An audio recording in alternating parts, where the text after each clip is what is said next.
Hello and welcome everyone to my class. My name is Pooja Deveri. Just imagine that India has been a naval power since time immemorial.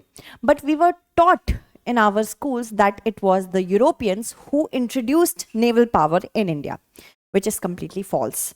And I will break down this narrative in just 10 minutes. Give me some time and I will make you understand how important is it to know our culture. Currently, India has indigenously developed from a very ancient technique, a ship by the name of INSV Kondunya. And this ship is sailing from Gujarat's Porbandar to Oman. It is supposed to reach in 15 days in order to show the influence of India, how India has got this particular ancient technique, from which cave have we got this new INSV. Everything will be discussed in detail, and what technique is used, everything will be taught to you. And did you know that in Rig Ved also there was a mention of India being an ancient naval power? Everything will be discussed in detail. Stay with me till the very end. Just look at this beautiful ship, which is by the name of INSV Kondunya. And this particular ship has been indigenously developed. Let's talk about the features of INS Kondunya and why is it important? Why are we even discussing it, guys? Features. INSV Kondunya. Why is this name chosen? That I will also tell you. Okay. This has been developed by using the ancient ship stitching technique.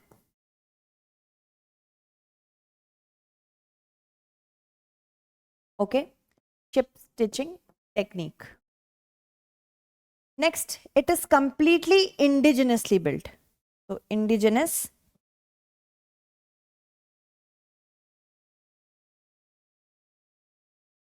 This is also important for us to know.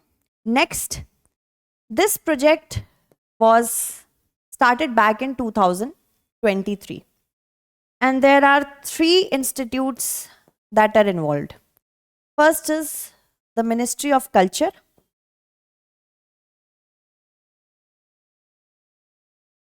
Next is the Indian Navy and Hodi Innovations.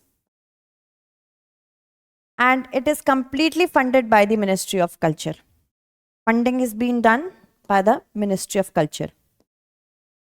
Keep this in mind. This particular ship actually has taken its, what can we call it? Its inspiration from the Ajanta caves. The cave number 17 has shown us how India did have a maritime activity by using stitched ships. The planks are stitched and these stitches are going into the cords, and then these cords are joined to make a ship, something like this. As you can see, this is a stitched ship. It looks stitched. This is an ancient technique. And we have got this INSV Kondunya from, as I told you, from a cave.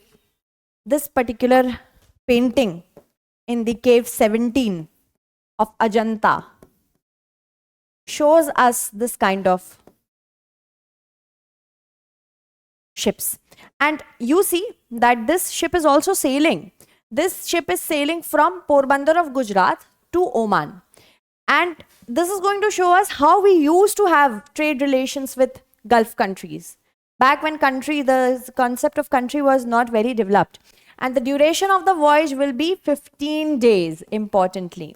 How many sailors are there? There are 18 sailors. The ship is actually 65 feet in length. Width is 22 feet and height is 13 feet. 50 tons of weight is there. And this is going to cover 1400 kilometers. This is completely made by using ancient technique. And here cabins are not going to be there. The sailors are going to sleep under the sky with sleeping bags.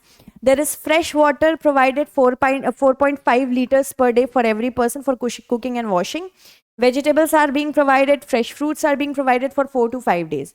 However, it is going to take them 15 days. So it is going to show how sailors used to survive when modern technology was not there. However, GPS signals and communication signals are put there so that they do not get, pirated. We do not want pirates for our soldiers. So this is built using a 2000-year-old technique. Importantly, if we talk about this particular ship, this ship is actually a part of India's soft power. India wants to show that back in the days, even in 5th century CE, what happens that India used to have trade relations with Gulf countries. This is one of the important things that we want to show. There are also challenges in the narrative that India was not a major seafaring civilization. Come on, if we had a big coastline, how could we not be a seafaring civilization?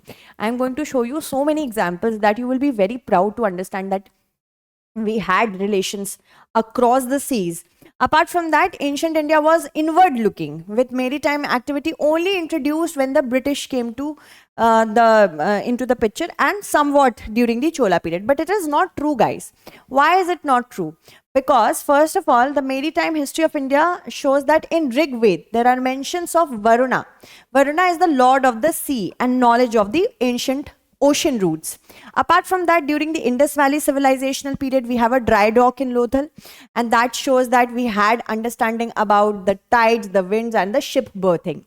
In Vedic age, the literatures mention boats, ships, sea voyages. There are many epics such as Ramayana and Mahabharata, or Ramayana and Mahabharata, which shows that yes, India was actually seafaring in nature. In the times of Nandas and Mauryas, the Magad Navy was considered the first recorded naval force. Emperor Ashoka also maintained relations through Buddhism with different countries such as Sri Lanka by the name of Ceylon. When he sent his children to spread Buddhism there, he maintained links with Sri Lanka, Egypt, Syria, and Macedonia as well. Not only that, during the Satvahana dynasty, and the Satvahana dynasty, actually, the kings of the Satvahana dynasty were the first Indian rulers to issue coins which depicted ships. That means they had a relation with ships and ocean routes. During the Gupta Empire, Golden Age, with flourishing maritime trade to Europe, Africa, Southeast Asia, all these were shown. Accounts by Chinese monks Fa Hien and Huinsang also confirm maritime prowess. Now, next southern dynasties include Cholas, Cheras, Pandyas. Strong maritime routes were developed with them. Sri Vijaya Empire linked India to Southeast Asia, which also attracted merchants from India, Arabia, and China. The Vijayanagar Empire, which controlled the southern Indian parts, they also had their cultures and tradition, which were spreading through the ocean routes. Arrival of Arabs also helped us to understand how Indian oceans work with the help of monsoon.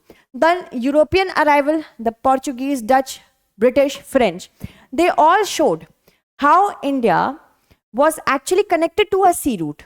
But in our culture, in our education system, it was never taught so. The Portuguese Vasco da Gama reached Calicut in 1498 in order to have a control over the trade routes through the oceans. Dutch arrived in 1595, established bases in Pulicat, Surat, Bengal, etc. British, the East India Company, arrived in India in 1600 and gained trade permission from Emperor Jahangir. French arrived in 1740. They clashed with the British and they were defeated at the Battle of Vandevouge on January 22nd, 1760. Beg your pardon. Now, since then, we are also trying to develop our own naval power. For example, the post-independent Indian Navy. That was divided from the Royal Indian Navy after the partition. First Indian Chief of Naval Staff was Vice Admiral R.D. Katari. The motto was Sam No Varuna, emblem updated with Ashokan Lion and Satyamev Jayate. And since 1971, we liberated Bangladesh majorly with the help of the Indian Navy. Indian Navy blockaded Pakistan's coast, attacked Karachi port, aided the creation of Bangladesh. Navy supported Army and Air Force, evacuated refugees and ensured logistics. And because of that, we celebrate 4 December to commemorate the 1971 attack of the Karachi, the Navy Day. Okay, remember that. Now, moving on to the question, look at the question. The dry dock at Lothal is historically significant because of what? It demonstrates the knowledge of tides and ship berthing techniques. It was the site of earliest known lighthouse in India. It served primarily as a ritual bathing tank. It was a fortification against maritime invader. Okay, so please tell me the correct answers. Until then, thank you so much. Bye-bye and take care.